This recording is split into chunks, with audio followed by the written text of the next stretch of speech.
palpación. Cuando ustedes tengan que palpar un abdomen, o sea, al abdomen se lo divide en 9 sectores, ¿sí? Está Es lo del video esto. el mesogastrio, epigastrio, hipogastrio, acá está el pupo, hipogastrio, hipocondrio izquierdo,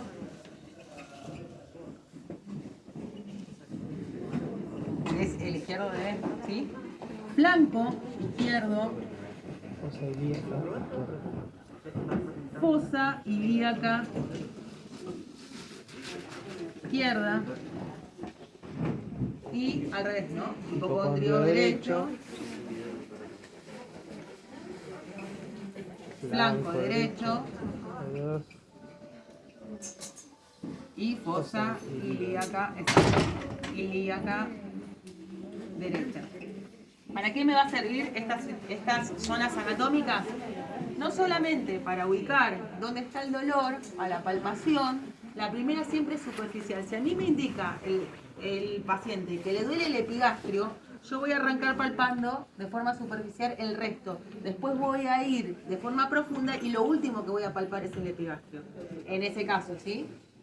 También sirven estas zonas anatómicas para que sepamos y podamos describir de dónde sale el drenaje, por ejemplo. Un drenaje en flanco izquierdo, en fosa ilíaca izquierda, en fosa ilíaca derecha, ¿sí? Para la ubicación de dónde viene el drenaje de Jackson-Pratt, hemosuctor y eso.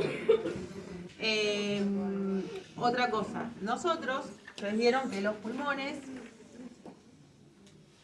no son exactamente iguales. ¿Por qué? Por la ocupación de espacio en el mediastino del corazón. El pulmón izquierdo tiene lóbulo superior y tiene lóbulo inferior. En cambio, el derecho tiene 3 lóbulos. Lóbulo superior, medio y el inferior. Ahora, las zonas de auscultación, para yo poder auscultar estos campos pulmonares, sobre todo, en todo paciente que tenga algún tipo de compromiso respiratorio o algún compromiso en el parénquima pulmonar, pero sobre todo en el paciente ventilado, ¿sí? Porque yo tengo que saber cómo es la entrada en ambos campos pulmonares. Entonces, yo para auscultar voy a auscultar vértices. Del lado derecho sí voy a ir de espalda, si esto fuera la espalda, vamos a ponerlo de espalda. Ay, Dios mío, cuando dibujo rápido se me sale el artista. Bueno, esto es la espalda. Bueno. Traigo paz. Es igual. Esto está de espalda, este es el pelito. Esto es de espalda.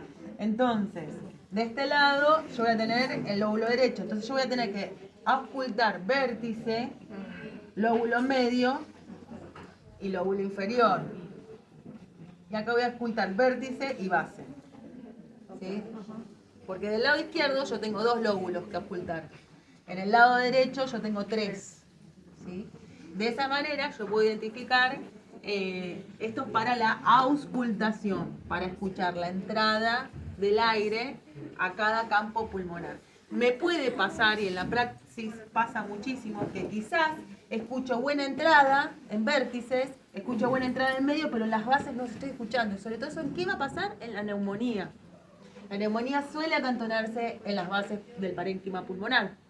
Entonces, buena entrada de aire o crepitantes, estertores, roncus. Hay distintos sonidos, los invito a que los miren por internet, los busquen, yo voy a buscarle videitos para pasarles enlace, pero la auscultación se hace de esta manera, ¿está?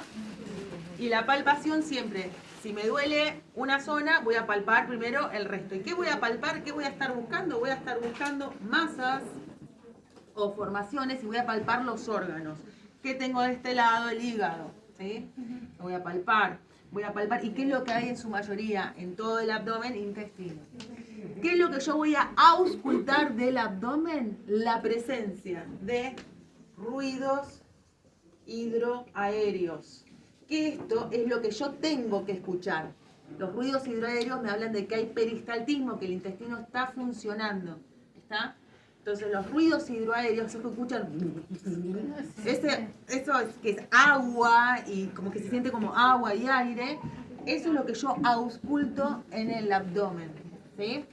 Y percutir, ¿para qué voy a hacer la percusión? La voy a hacer para identificar un abdomen distendido. Voy a hacer percusión, un abdomen distendido para la presencia de gases, por supuesto. Y los gases duelen muchísimo, incomodan un montón. Les agradezco, nos vemos. Con los que todavía no rindieron, vamos a organizar Zoom para mañana. ¿Sí? Sí.